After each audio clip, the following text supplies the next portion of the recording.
नमस्कार प्यारे बच्चों, आप सभी का स्वागत है हमारे राम संस्कृत क्लासेस में। पिछली क्लास की भांति हमने पढ़ा था कि वर्ण क्या है, फिर स्वर और व्यंजन उसके भेद पढ़े, फिर स्वर पढ़ा था, स्वर क्या है, स्वर के भेद पढ़े, स्वर और व्यंजन सब पढ़ा। आज हम पढ़ेंगे व्यंजन किसे कहते हैं और व्यंजन कितने प्रकार के होते हैं और व्यंजन के भेद क्या हैं। तो आइए देखते हैं। सबसे पहले व्यंजन क्या है, व्यंजन किसे कहते हैं। लिखा है व्यंजन वे वर्ण होते हैं जो स्वतंत्र रूप से ना बोले जा सके, अर्थात जिनका उच्चारण स्वर की सहायता के बिना नहीं हो सकता। व्यंजन हम उन वर्णों को कहते हैं या भाषा की उस ध्वनि को कहते हैं जिसका हम उच्चारण स्वतंत्र रूप से नहीं कर सकते, अर्थात उनका हम जब उच्चारण करेंगे तो किसी न किसी की स्वर की आवश्यकता हमें पड़ती है। अर्थात व्यंजन वह वर्ण होता है जिसका उच्चारण हम बिना स्वर की सहायता से नहीं कर सकते हैं, उसको हम कहते हैं व्यंजन। अर्थात जैसे उदाहरण में देखते हैं, जैसे क प्लस अ दो मिलकर बनता है का, उसी तरह ख प्लस आ से मिलकर बनता है ख, ग और आ से मिलकर बनता है गा। तो जो ये हम का बोलते हैं और ख या ग इन सब का उच्चारण करते हैं तो इसमें जो एक स्वर होता है, जो ह्रस्व आ होता है, यह मिला रहता है। अर्थात यदि हम ह्रस्व आ को इससे अलग कर दें तो हम इसका उच्चारण नहीं करते। इसीलिए कहा गया कि व्यंजन वह वर्ण है जिसका उच्चारण हम स्वर की सहायता के बिना नहीं कर सकते। संस्कृत में वर्णों की जो संख्या होती है, व्यंजन वर्णों की संख्या वह 33 होती है। संस्कृत में व्यंजन वर्णों की संख्या होती है 33 वर्ण होते हैं संस्कृत की वर्णमाला में। यदि कोई पूछ रहा है कि संस्कृत की वर्णमाला में व्यंजन वर्ण कितने होते हैं तो वह 33 होते हैं। और यही सब जो 33 व्यंजन होते हैं इनको एक प्रत्याहार है जिसका नाम है हल। हल प्रत्याहार के अंतर्गत यह 33 व्यंजन आते हैं। इसीलिए इन सभी संस्कृत के व्यंजनों को हल वर्ण भी कहते हैं। क्या कहते हैं? हल वर्ण। पूछ लेगा हल वर्ण किसे कहते हैं, तो हल वर्ण व्यंजन को कहते हैं। इनकी संख्या कितनी है? 33 होती है। जो ये सब होते हैं, सभी वर्ण होते हैं, ये हल प्रत्याहार से संबंधित होते हैं। प्रत्याहार क्या है, हम इसके जो अगली वीडियो बनाएंगे उसमें सब प्रत्याहार क्या है, महसो सूत्र क्या है, उसकी सब चर्चा करेंगे।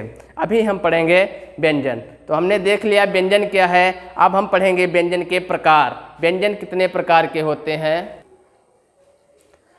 तो हमने पढ़ा व्यंजन किसे कहते हैं। अब देखते हैं व्यंजन वर्ण के प्रकार। व्यंजन वर्ण जो होता है वह मुख्यतः 3 प्रकार का होता है।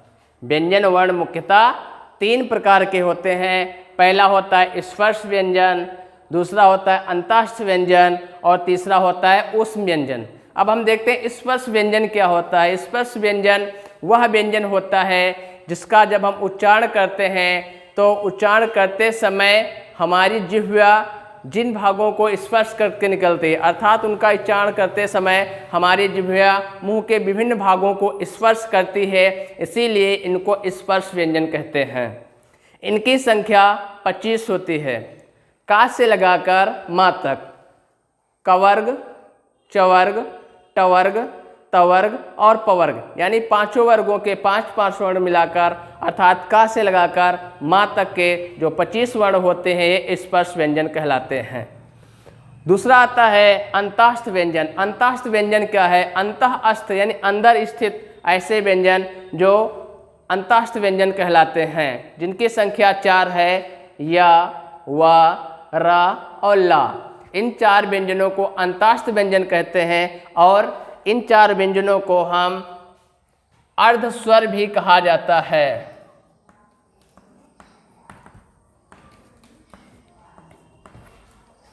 या, वा, रा, ला, इन चारों को अर्ध स्वर भी कहते हैं। उसके बाद आता है तीसरा ऊष्म व्यंजन। ऊष्म व्यंजन होता है 4 होते हैं, इनकी संख्या होती है 4। ऊष्म का मतलब होता है इनका जब उच्चारण करते हैं तो हमारे मुंह से गर्म हवा निकलती है। ऊष्म का मतलब ही होता है गर्म, यानी कि इनका जब उच्चारण करते हैं तो हमारे मुंह से गर्म हवा निकलती है, इसीलिए इन व्यंजनों को कहते हैं ऊष्म व्यंजन। इनमें इनकी संख्या 4 है, सा, सा और हा, ये 4 होते हैं। मुख्यतः व्यंजन 4 प्रकार के होते हैं, लेकिन एक अन्य भी प्रकार बताया गया है जिसका नाम है संयुक्त व्यंजन या मिश्रित व्यंजन। अब देखते हैं संयुक्त व्यंजन क्या है और मिश्रित व्यंजन क्या है।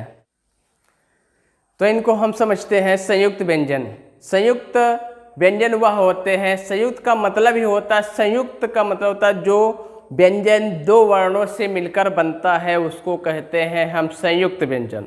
जैसे हमने संयुक्त स्वर पढ़ा था, उसी तरह संयुक्त व्यंजन भी होता है जो 2 वर्णों के मिलने से बनता है, उसको संयुक्त व्यंजन भी कहते हैं और मिश्रित व्यंजन भी कहते हैं। जैसे छ, त्र, ज्ञ और स्र, ये 4 जो वर्ण होते हैं इनको हम संयुक्त व्यंजन कहते हैं। अब देखते हैं जो छ बनता है वो किस किस वर्ण से बनता है। यहाँ देखते हैं जो छ है, इसमें क, स और अ, इन तीनों वर्णों से मिलकर बनता है आपका छ, यानी कि 2 व्यंजन वर्ण और 1 स्वर वर्ण, 3 वर्ण मिलकर बनता है आपका एक छ वर्ण। और उसी तरह त्र, ता, र और आ, इन 3 वर्णों के मेल से या संयुक्त होने से जो बनता है उसको कहते हैं हम त्रा। इस तरह ज्ञ, ज प्लस या और आ, इन 3 वर्णों से मिलकर बनता है ज्ञ। इसी तरह चौथा वर्ण है जिसको स्र कहते हैं, या भी स और रा और आ, इन वर्णों से मिलकर बनता है स्र। तो ये हमने पढ़ा 4 संयुक्त वर्ण। हमने क्या पढ़ा? व्यंजन पढ़ा, व्यंजन के भेद पढ़ा, व्यंजनों की संख्या पढ़ी। व्यंजन, अब इसको हम छोटी सी सारणी के माध्यम से, ट्रिक के माध्यम से देख लेंगे, सारणी के माध्यम से। तो इसको देखते हैं सारणी के माध्यम से व्यंजन वर्ण के प्रकार, जिसमें पहला बताया था स्पर्श वर्ण। स्पर्श वर्ण में 25 होते हैं। पहला होता है कवर्ग, कवर्ग में का, ख, ग, घ, अंगा। दूसरा होता है चवर्ग जिसमें च, छ, ज, झ, इया। तीसरा होता है टवर्ग, ट, ठ, ड, ढ, अड़ा। और उसके बाद होता है तवर्ग, ता, था, द, ध, न। फिर होता है पवर्ग, अंतिम वर्ग जिसको प, फ, ब, भ, म। इन टोटल का से लगाकर माँ तक सभी वर्णों की संख्या होती है 25। और अंतस्थ वर्ण 4 होते हैं, या, व, र, ला। इनकी संख्या कितनी हुई? 0, 4, 4।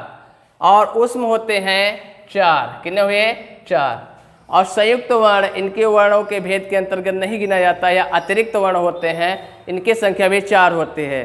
तो टोटल व्यंजन यदि हम जोड़ लें तो 25, 4, 29 और 4, 33। अर्थात संस्कृत में वर्णों की संख्या कुल 33 होती है, जिनको हम हल प्रत्याहार के अंतर्गत प्रगणित करते हैं, पढ़ते हैं संस्कृत व्याकरण में, इसीलिए इन सभी व्यंजनों को हल कहते हैं। ठीक है, आज का कैसा लगा वीडियो आप ज़रूर बताइएगा। और इसके बाद हम वर्णों का उच्चारण स्थान लेकर आएंगे एक नई ट्रिक के साथ, जिसको आप देखिएगा।